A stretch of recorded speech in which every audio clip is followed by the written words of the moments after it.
Yes, we're back with another episode, another rider. Today we have, what did I say your name was? Mustafa. Mustafa, sorry. And he's a car salesman, and he's a good car salesman, I will say that. He's got two phones, so something's going on. So nice to have you here today, Mustafa. Thank you very much. Nice to meet you as well. So why car sales? From young, I've always loved cars, and I thought, I was in university actually, and I was studying business management, and everyone that got their degrees and stuff, they were just pretty much doing normal jobs. And I was 18 at the time, and I thought, well, I could, because I didn't know what to do after the degree. So I was very lost a bit. So I thought, what do I like? I like cars. So I said, you know what, I'll try this. I'll take off uni for 1 year, and I'll try cars. And if it works, it works. If it doesn't, I can go back to uni. And then literally started flipping cars from the side of my house. And now, 4 or 5 years later, I've got my own dealership in Greenford. Okay, what's the name? It's called Andrea's Auto Prestige. Okay, is it So that's social for media? the prestige cars, and then we've got Zay Motors for the everyday cars as well. Okay, so you got 3 companies. 2 companies, and I do a bit of car renting on the side as well. Okay, so you're So, not playing around, are you? Wow, big things are going on. Yeah. So what have you learned about the industry that you wish you knew when you started? I think everything was a good thing to learn, even though in the moment I always thought it was hard. And one of the things I struggle to this day is stress tolerance. Sometimes I get too much under pressure. I mean, I'm only 24, but I've already had 2 strokes. Really? Yeah. So wait a minute, all right, you need to go and get a massage, mate. No, massages don't help anymore.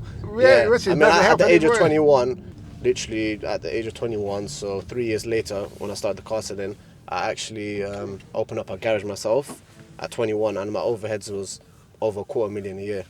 So, and I opened up straight away as soon as COVID hit. So that's what took a big hit on me as well. So I've been through it all really, but yeah. So, right, what did you learn from that experience? Is the garage still open? No. So I got wiped out with the COVID.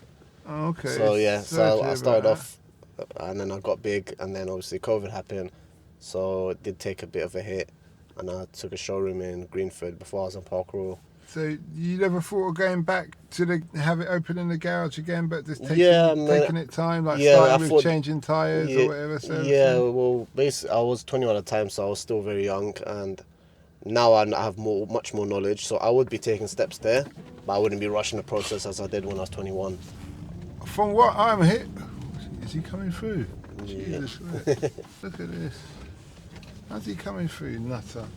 Sorry everybody, Articulate's decided to come through the no thing. Yeah. Look at him, this stupid old man. See, look. You could have waited, mate. How the Articulate going to back up? Use this.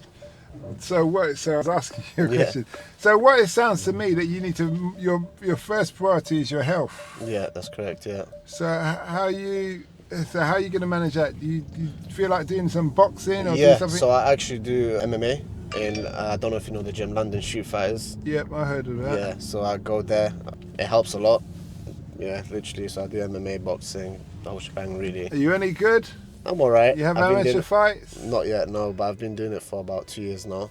I see your ear's not cauliflowered yet. Yeah, no, not yet. Okay. But all I hear, when your ear starts to go like, you just put a needle in and drain the blood. Drain the blood, with a syringe. I've seen it before, yeah. Yeah, and stuff like that. But, I suppose if you're doing it every day, you just can't. Yeah. What's the future hold for you then? My future? Yeah. Business-wise, everything. I think I just want to have a couple of dealerships running business. And I think, at the end, I want to get into properties. Okay. Yeah, I want to get into properties. Well, what does your university friends, assuming you stayed in touch with them, what do they say? We should have followed you. Do you need a partner? You know what? Some friends from school are asking me for jobs and stuff. You know what? Funny in fact, the very first car I bought, I went halves with a mate of mine. And literally, long story short, we put in $2,000, so $1,000 each. At the end of it, I gave him his money back, so the $1,000, and I got left with £300. So I took quite a big hit on our very first car. After that, he stopped, and I said, you know what, I could either learn from this and carry on, or I can just stop. He stopped, and then right now he's looking for a job still till this day, and I carried on, and I've got a dealership now. That's really good. What's the most in-demand second-hand car? It depends though, as in it goes from 4x4s to hatchbacks to... Me personally, on hatchback sides, I've sold loads of Fiestas. I've probably sold over 300 Fiestas. Really? 300? Yeah, I've sold... You ain't playing around. I've been up and down the country. I've been Scotland, I pick up cars, I drop off cars there. Wales, I've been all over the place. I mean, last month I caught a flight to Scotland and I drove all the way back. And that all goes on your expenses. Yeah. So would you employ friends? That's always a dodgy one. Yeah, you know, it's not good to mix business with friendship. Just, you know. But I think if I had a mate and he just really needs a job and I can tell, I think I would. Really? Just to help him out, yeah. But you know what the funny thing is? Yeah. This may come across badly. Yeah. If no one else wants to employ him, then you have to ask yourself, is it really wise? It's like borrowing people money. Yeah, if the banks don't want to borrow you money, you've got no credit, and then I'm not in the business of borrowing you money, then why would I borrow you money? Yeah, that's true. Do you see what I mean? That's the real hard truth of it. Yeah, I mean, I think if I can trust them, because, you know, as a friend I've known from, let's say, high school, 10 years, as long as I can trust them, and that's all right, because at the end of the day, they will be dealing with expensive cars, and if I'd rather give it to someone that I trust, then I might not see that car again. It's happened to me before. I've had 12 grand cars stolen from me. Really? Yeah, I've had numerous cars stolen. They come up and said, yeah, I can drop the car, and they just took it? It's a bit more... Or they took it from you at gunpoint or something? No, not from gunpoint, but it's very hard to explain. It's just... We've got 4 minutes. I want to get into that one. But yeah. Okay, well, it's worth a try. Yeah. So... Yeah, man. So that's probably the hardest lesson you've learned when it comes to the business about people stealing cars from you. Stealing cars, you know what? But it's not that common. You know, I've got a lockup, but it's not. You know, I think the hardest thing is just. But I think it's with anything really is just managing your stress, like under pressure. You know, but carrying on. What I'm not understanding, why would you be stressed? Because it's very simple.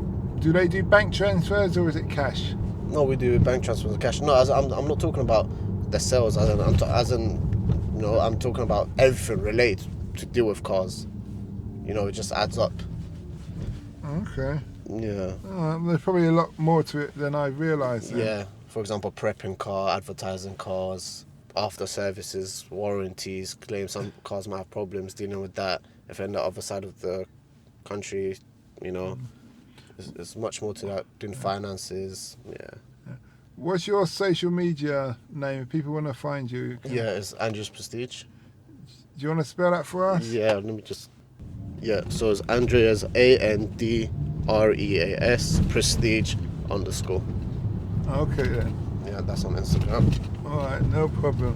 Well, thanks a lot for that. Thank you very much. And we wish you well. Thank you as well. We hope that episode enhanced your life. We post an interview every day as well as vlogging on our social media channels. Don't forget to subscribe to get our latest episode.